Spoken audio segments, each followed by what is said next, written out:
I think you can tell a lot about a town by the graffiti in the toilets. It's an interesting way to start, I know. I was in Starbucks in Canterbury, and they have an amazingly philosophical toilet, which is a sentence I never thought I'd say.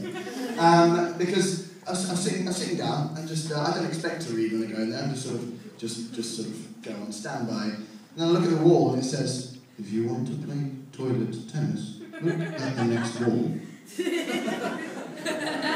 you want to play toilet tennis, look at And then there was a thread, like there was a sort of, it started with political in Starbucks toilets, because no one's got anything better to do. Just saying, get the racist Nazi BNP out of England. And then right underneath it someone said, I don't think the BNP, the British National Party, would like being compared to the Nazis, who were, of course, German. And then someone else had followed up the thread and just written, Happy Christmas. I'm not kidding. Yeah. But then my personal favourite, just a little thing about that. I thought, they'll laugh at that. Toilets sort of graffiti. I better find some in sort of the Hall Street Centre. You realise you've reached a certain point in your life when you're going into toilets to do nothing but observe. Just kind of just going, oh, I've got to go to the toilet. Oh, you need a loo? No. Just checking. And nothing, your fingers will whistle, so to speak. But my favourite bit of philosophical graffiti was something I think might have run through sort of my dad's head and a lot of the sort of the old English, really English kind of people, because it says, there is no hell, there is only France. Just imagine that my father did it, that's exactly right. That is actually very close to what my father sounds like. And people say, I was like, oh, I know where you got it. I know you get that sort of voice. Because I know some of you thinking, gosh, it's a bit common, isn't it? But I actually only met my father when I was 14. And which leaves me thinking that actually the kind of the voice is hardwired into my DNA, which I have dubbed the yes gene. And yeah, so I was telling you that I met my dad when I was 14, and it's a weird experience. I don't know if any of you have like met your parents later on in life, but it's not quite like the films you sort of see it, like some sort of, I don't know, not Star Wars. I'm not surprised. Wrong film. No, but you know, you sort of expect something like, I don't know, the only equivalent I can think of where someone meets their father for the first time is Bambi. And the stag's like, come with me. Come with me if you want to leave. Bambi, the edited army version. Anyway, sorry. It's so much fun being a child. But it wasn't quite like the sort of like, my father, yes, Roger, my father. No, I always knew he'd be like this. What actually happened was I was sitting there and he's going, what's going on here? And a tall man walks in and goes, hello, I'm your dad. Because with neither of us were kind of like, good. I'm your son, that's kind of a given, I suppose. But and then the second sentence my father said to me, because we were both kind of going, do you want to see a bit of shrapnel behind my ear? I kid you not. I'm not saying how like a very. You want to see this thing? No, it's absolutely true. And it turned out that as a really young child, like about 4, he was walking across an army firing range, as children fall. It was the war years, it's like I can afford to lose a few of them. Rations are tight. And picked up a live grenade and just went, oh, what's this? And the guy said, fire away! Oh, really? But, so, I mean, for the second sentence your father said to you, that's unique, I think, is the expression. But I've grown to love him in a bizarre sort of affinity, because he was in the army and carried the British flag over the king as the officer, so,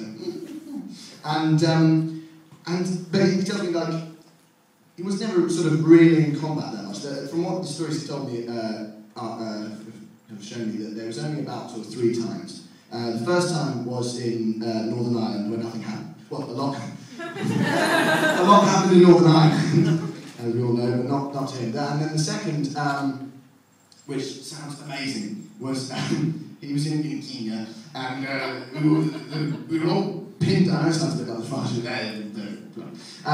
We were all pinned down by an angry buffalo hunter. Those things do not happen in fact, only in stories. Just the might of the British Empire, there's like 17 soldiers all laying down, one goes going. But the third time, which has stuck with me, was, well, the combatants were my father and a rat. I shall explain. In the middle of the Kenyan night, anyway, not going to sing, because I really can't, but it's a late night, and there are pipes above my dad's bed in the officers' quarters. And he's this sort of,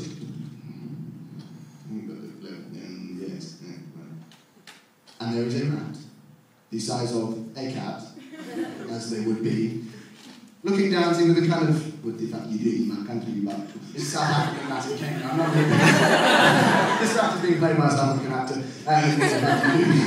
You're not a DiCaprio in Black Diamond. I don't know if my South African accent's right. Anyway, the rat is there, he's very big, and he's looking at my father.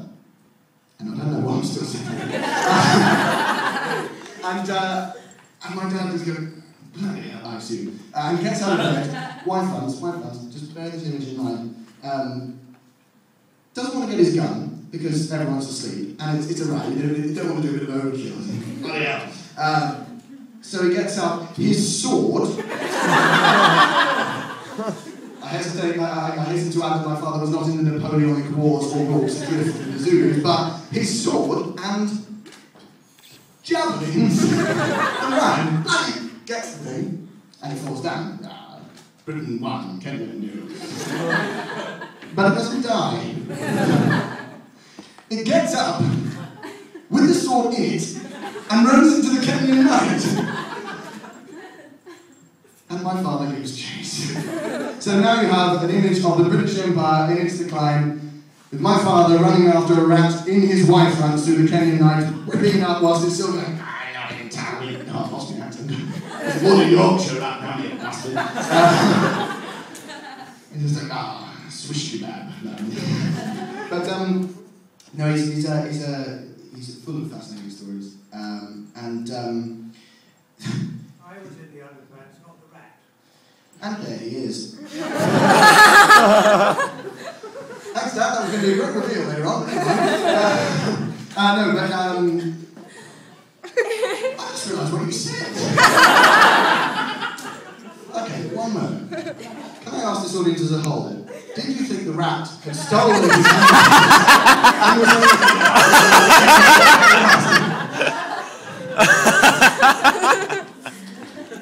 But moving swiftly, lumberingly like a dying, oh fucking carry on. As you can see, he turns up. I had no idea he was going to be here tonight. And I spot, this usually happens at gigs or at plays or something. Friends will just go, there's a guy who looks quite like you, but a lot older, wandering around in the foyer. Just going, no, I can't. I'm doing my entire set about him tonight. But as you can see, he turns up underground. And I'm very grateful. Our relationship is happening across this auditorium. He turns up and, in perfect demonstration, he does things you might not expect. I'll give you an example. Everything he turns up to, whether it be a play, whether it be a comedy that I'm doing, or whether it be a play about suicide, he will be sitting in the back, like, my boy.